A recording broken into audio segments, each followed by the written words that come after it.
Hey, I'm Savannah Holmes, and this is my why. When I was 14 years old, my family sold everything and moved to Uganda in sub-Saharan Africa.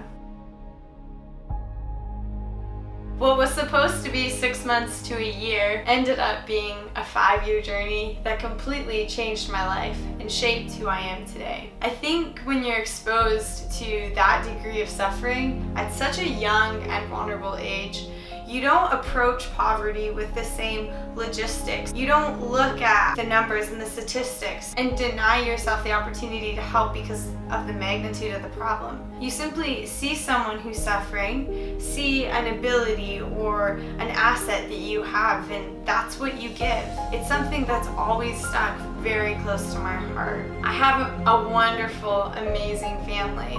And when I look at how my life has turned out, what I've been able to do, what I've been able to accomplish, I owe it to the beautiful upbringing that I had. The stability of having a mom and dad in the home, having siblings that loved and supported me, mentors in a community that continually supported and uplifted and encouraged my craziest dreams. I think I'm like most 22-year-olds.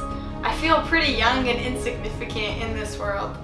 My assets, my knowledge, my skills, it's so minimal. I feel like I have nothing that I can contribute. I've probably moved like 25 times in my life. And there was always this transient, and I was leaving and coming and going. The one thing that stayed consistent, the one thing that wherever I went, whatever I did that grounded me, was running.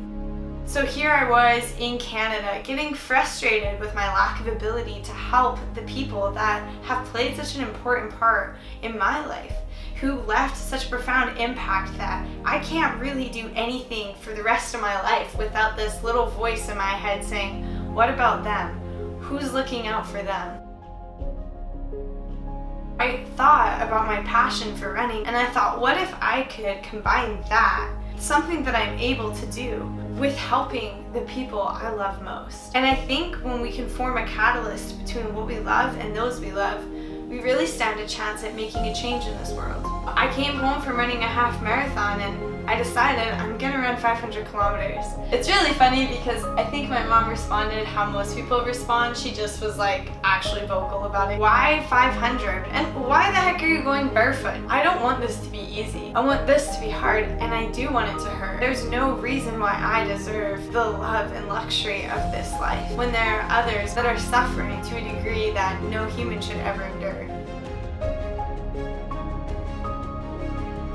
I was 15 years old when I met Kevin. I was volunteering at an orphanage where one of my own brothers is actually from. I had a tendency to find myself in the isolation room, this tiny cubicle in the orphanage that was reserved for any abandoned children that had just arrived. I remember when I first saw Kevin, it was like this balloon stretched over a skeletal system. And just like the most stereotypical starving child of Africa. And he was days away from his first birthday when we received the call that he had died. In my mind, I could not justify or reason or explain why for a whole 360 days he had lived suppressed of love, of food, of shelter. And here I was.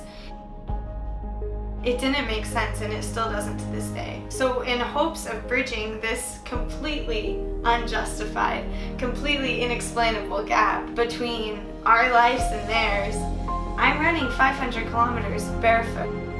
I don't deserve the pleasure that I've experienced in my life, just as they don't deserve the pain that they felt in theirs.